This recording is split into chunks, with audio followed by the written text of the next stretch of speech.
Hello, American literature students. Professor Berninger and Simon the Cat wishing you a happy new year.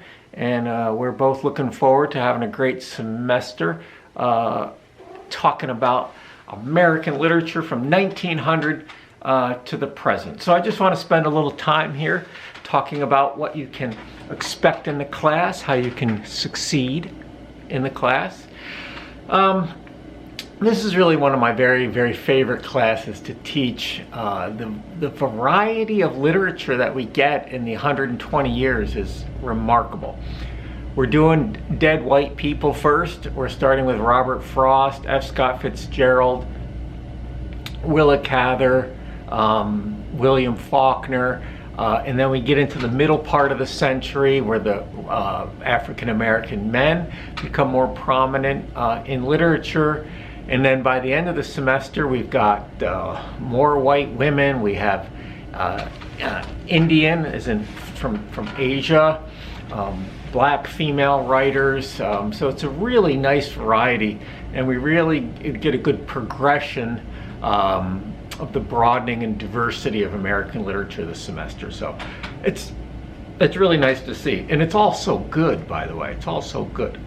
It's very readable, in my opinion. I don't think anything we read this semester is really like, whoa. Unlike English 201, 19th century American lit, some of that's a little more challenging, but this semester I hope is a little more accessible. Both are good. So what to expect for work in this class? You have 5 papers to write. 3 of them are 3 pages or more. 2 of them are 1 or 2 pages. And we have 4 exams. They are essay exams, and those ask you to write down 3 paragraphs per question. They ask you to write down what you've learned about a specific story, poem, play. Okay, so they are the content of those should reflect what I teach you, which means pay attention, right? Pay attention. What else? So here's how the class unfolds. By the way, those of you who were in American Lit last fall, this class is laid out just like that one, okay? So what to expect on 1 day a week on Thursdays. On Thursdays at 12:30, I'll be sitting over there at a nice antique desk that's been in my family for about 120 years, and be talking into the laptop. And we will all be together in the virtual classroom. And please, please, please, please, at least put a picture of yourself up. It's really weird to sit there and look at a laptop and be talking to black boxes with names on them. It's odd, very odd.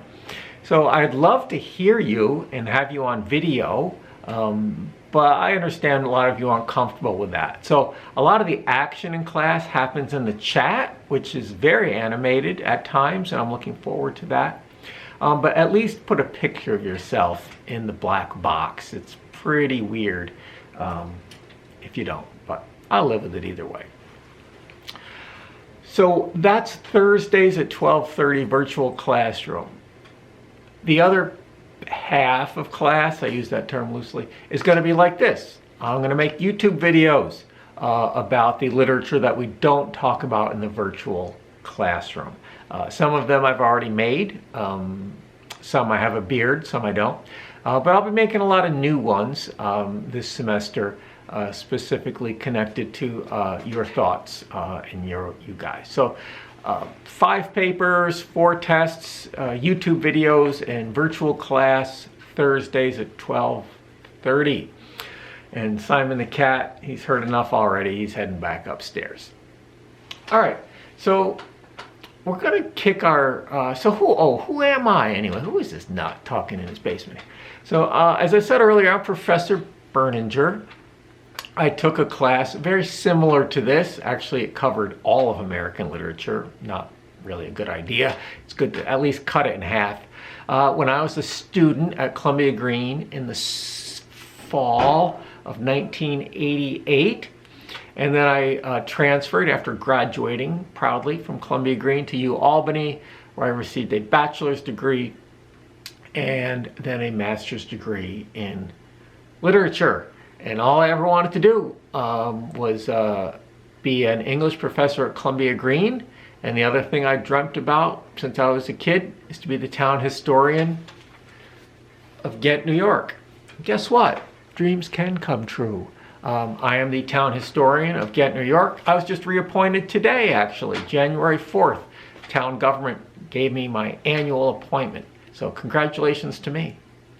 And I've been a professor at Columbia Green for over 23 years. I've taught this class many times.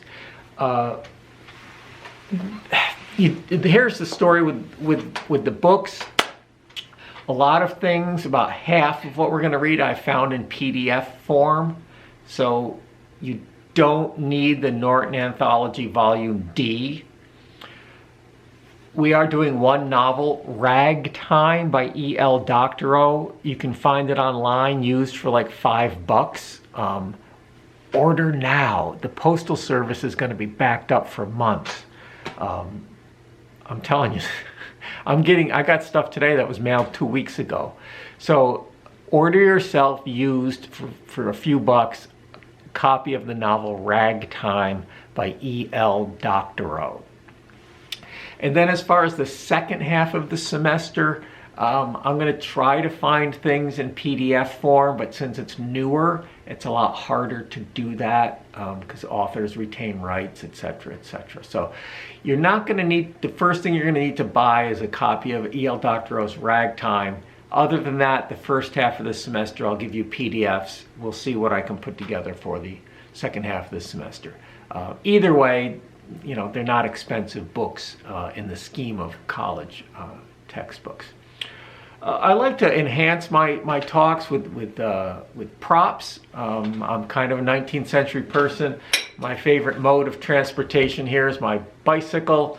This is pretty advanced for a bicycle, but bicycles were huge in the late 1800s. And early 1900s, they were really, really big. The biggest sport in America in the 1920s? Sorry, not basketball, not baseball. Professional indoor track cycling. And look at that on my walls. It's the Berninger Pitchfork Collection. Yes, the Berningers were farmers for many, many decades, and I have the family pitchfork collection. And those are going to come in handy when we talk about Robert Frost. Okay, so on the first day of class, I'm going to ask you guys what you hope to get out of this class. Here's what I hope you get out of it. Whatever you need, whatever you want.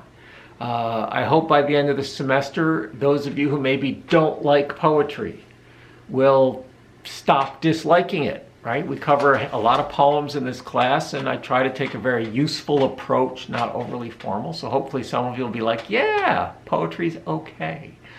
I hope that you understand the progression of literature and really American history.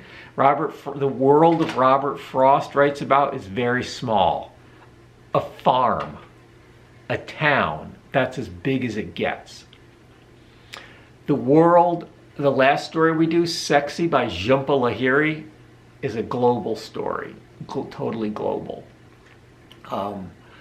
So that is life too, right? If we were doing this 120 years ago at a college, most of you, the furthest you'd be away from home would be college. You wouldn't have traveled very far. Most of you wouldn't be in college. It was something only for very, very elite people. I certainly wouldn't have been in college 120 years ago. So that's changed a lot, right? That's changed a lot. But the lives of people in 1900, their town. That's about it. Maybe you took a train somewhere a few times in your life, but you left your farm once in a while. When you did, you maybe went 10 miles at the most. Now people get on airplanes and drive and go everywhere. So honestly, with COVID, I went almost 2 months without putting gas in my car last fall. I don't go much anywhere. Anyway, I digress. So American literature, 1900 to the present. We're going to do a lot of fun stuff in here, a lot of heavy stuff, but we're going to have fun with it. I know a lot of you from my previous classes. It's nice to see all of you. Looking forward to the semester. Those of you who are new, pleasure to meet you. Looking forward to getting to know you. And weirdly, last semester I felt like I did get to know a lot of students who I just met in September between your writing and our interactions in the virtual classroom. So I'm looking forward to that. We're going to have a great semester, and I will see you in the virtual classroom on Thursday, January 28th, I think, the first Thursday of the semester. So thanks. I'll see you on the internet.